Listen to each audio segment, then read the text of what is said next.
खरं तर या योजनेमध्ये कुठलेही निकषात बदल झालेले नाहीत. जे अर्ज लाभार्थ्यांनी सादर केलेले आहेत ते त्यांनी त्यावेळेस त्यांचं हमीपत्र देऊन सादर केलेले आहेत आणि त्यांना लाभ आतापर्यंत मिळतो आहे. आम्ही आता फक्त की जे खरे लाभार्थी असतील त्यांच्यापर्यंत लाभ मिळावा हा एक त्यामागचा उद्देश आहे. आणि आपण मागे आव्हानही केलं होतं की ज्यांना हा लाभ नको असेल किंवा जे अपात्र असतील ते स्वतःहून हा लाभ सोडू शकतात. त्यामध्ये फार अल्प प्रतिसाद मिळाला.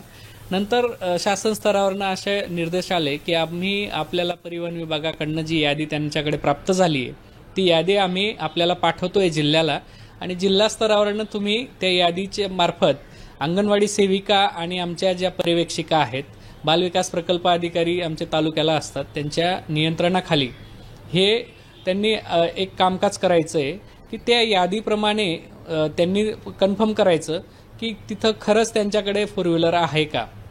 जर त्यांच्याकडे चारचाकी वाहन असेल असं दिसून आलं आणि त्यांनी लाभ घेतलेला आहे असंही दिसून आलं तर अशा व्यक्तींचे जे असे लाभार्थी असतील यांची आम्ही यादी तयार करणार आणि ही यादी आम्ही शासनाला पाठवणार आहोत. याबाबतचे असे आम्हाला निर्देश आलेले आहेत आणि पुढील जी काही कार्यवाही करायची आहे त्याबाबत आमचे माननीय मुख्य प्रधान सचिव आहेत त्यांच्यामार्फत जे निर्देश येतील त्याप्रमाणे कार्यवाही करण्यात येणार. म्हणजे समजा अमुक एक हो, पण आरटीओ विभागाकडनं आम्हाला जी यादी मिळाली किंवा मिळते आता ती अशी गावात किती लोकांकडे वाहनं आहेत ती माहिती असणार आहे. परंतु ज्या अर्थी लाभार्थ्यांनी हमीपत्र दिलेलं आहे म्हणजे आम्ही त्या हमीपत्राच्या आधारेच त्यांना पात्र केलेलं आहे म्हणजे त्यांच्याकडे चारचाकी वाहन नाही असं हो. पण आपण पडताळणी करतोय म्हणजे त्यांचं नंतर त्यांच्यावर काही दंड होणार आहे वगैरे असे कुठलाही प्रकार याच्यामध्ये नाहीये. आपण फक्त जस्ट जी यादी आपल्याला प्राप्त होणार आहे परिवहन विभागाची त्यानुसार खरंच तिथं लाभार्थ्यांकडे चारचाकी वाहन आहेत का ते आपण तपासणार. जी काही यादी आपल्याला मिळते आहे तर ती अशीच आहे ना की एक अमुक महिला आहे आणि तिच्या कुटुंबातल्या सदस्याच्या नावावरती चारचाकी वाहन असल्याची माहिती परिवहन विभागामध्ये आहे आणि ती माहिती यादीच्या माध्यमातून आपल्याला मिळते आणि ती आपण पडताळून पाहताय. म्हणजे असं एक यादी आहे पूर्ण गावातली सगळी गाड्यांची यादी असेल परंतु त्यातल्या नेमका ज्यांच्या घरात चारचाकी वाहन आहे आणि त्या व्यक्तींनी लाभ घेतला आहे किंवा नाही याची फक्त खात्री करायची. आता पुणे जिल्ह्यामध्ये 21 लाख लाभार्थी महिला आहेत तर मग वाहनांची यादी आपल्याकडे किती आलेली आहे, किती वाहनं चारचाकी आहेत असं आपल्याकडे आलेलं आहे या लाभार्थी महिलांच्या कुटुंबातील कोणा सदस्याकडे? पण नाही, अद्यापपर्यंत आम्हाला असं पूर्ण यादी प्राप्त झालेली नाहीये. जी यादी प्राप्त झाल्यानंतर आकडेवारीत आपल्याला सांगता येईल आणि जेवढे यादी आली म्हणजे तेवढे लाभार्थी असतील अपात्र असं नाहीये. कारण यादी ही फक्त गावात असलेल्या गाड्यांची यादी. पुन्हा पडताळणी केल्यावर लक्षात येणार आहे की खरंच ती यादी त्या लाभार्थ्यांची गाडी आहे का.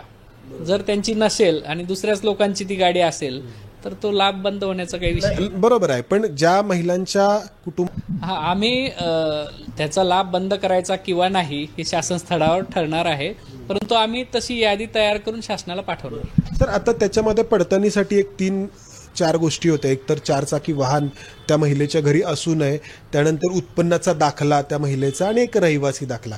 तर आता चारचाकी वाहनाची तर पडताळणी आपण करत आहात. उत्पन्नाच्या दाखल्याबाबत काही तुम्हाला निर्देश आलेले आहेत का, लेखी किंवा तोंडी? नाही, उत्पन्नाचा दाखला म्हणजे त्यांनी अर्ज सादर करताना पिवळे आणि केशरी रेशन कार्ड सादर केलेलं आहे आणि ते रेशन कार्ड हीच आमची 2.5 लाखाची उत्पन्नाची मर्यादा आम्ही गृहीत धरलेली आहे आणि या संदर्भात शासनाने कुठलेही पुढचे निर्देश दिलेले नाही. त्यामुळे त्या अटींमध्ये कुठेही आम्ही पुन्हा पडताळणी वगैरे छाननी तपासणी काही होणार नाही. सर आता एक शेवटचा प्रश्न तुम्हाला विचारायचा आहे. खरं तर तो म्हणजे तुमच्याहून अधिक वरिष्ठ कोणा व्यक्तीला विचारायला जायला हवा, मात्र तर मी विचारतो की तुम्ही हमीपत्र भरून घेतलीत काही महिन्यांपूर्वी निवडणुकीच्या आधी, त्याची पडताळणी आता होते, तर असं इतर कोणत्या योजनेच्या बाबतीत नाही. ह्याच्यात मुळात विषय असा आहे की ही जवळपास महाराष्ट्रातली सगळ्यात कमी कालावधीत यशस्वी आणि मोठ्या प्रमाणावर राबवण्यात आलेली योजना आहे. एक इतका शॉर्ट पिरियड असताना पुण्यासारख्या जिल्ह्यात 21 लाख अर्जांची छाननी प्रक्रिया पूर्ण करणे संपूर्ण राज्यातच झालेलं आहे. तर त्यावेळेस आपण शॉर्ट पिरियडमध्ये जर योजना राबवत असू आणि जर लाभार्थी आपल्याला हमीपत्र देत असेल तर लाभार्थ्यांवर विश्वास ठेवणं आणि त्यानुसार आपण आता मात्र तुम्ही तो विश्वास नाही ठेवत. नाही, आता विश्वास नाही अशातला भाग नाहीये. स्वतःहूनही लाभार्थी सोडतायत लाभ, की आम्हाला नकोय, की आमच्याकडे आम्ही या अटीची पूर्तता करतोय, आम्ही हे करत नाहीये, त्यामुळे ते लाभ स्वतःही सोडतायत. त्याच्यामुळे असं नाहीये की आपण त्यांना फार त्यांच्या घरापर्यंत बारीक तपासण्या करून पोहोचलोय आणि तुम्ही हे का करतायत असं म्हणून. पडताळणी तर करतोय ना आपण सर. पडताळणी फक्त 4 चाकी वाहनासंदर्भात आहे, तोही डाटा शासनाकडे रेडीमेड आहे. बघा, आमच्याकडे यापूर्वी काही योजनांचे लाभार्थी होते की ज्यांनी दुसऱ्या योजनेत लाभ घेतलेला होता आणि इकडे अर्ज केला, तर तो आम्ही ऑटो डिलीट. याच्यामध्ये ते निकष आहेत की आणखी कोणत्या योजनाचे, तर याची पडताळणी कधी करणार तुम्ही? इतर योजनांचा जर त्यांनी लाभ घेतला असेल तर तो लाभ आम्हाला NICच्या पोर्टललाच रिफ्लेक्ट झाला आणि तो आम्ही ऑटोमॅटिक त्यांचा डिलीट केलेला आहे. त्याच्यामुळे त्यांना मिळालेच नाही. मिळालेलं नाहीये. बरं, आता याची पडताळणी घरी खरंच 4 चाकी वाहन आहे का, कधीपासून सुरू करणार आहात आपण? ह्याचे शासनाचे निर्देश प्राप्त झाले की आम्ही लगेच ती सुरू करणार आहोत. धन्यवाद सर. तर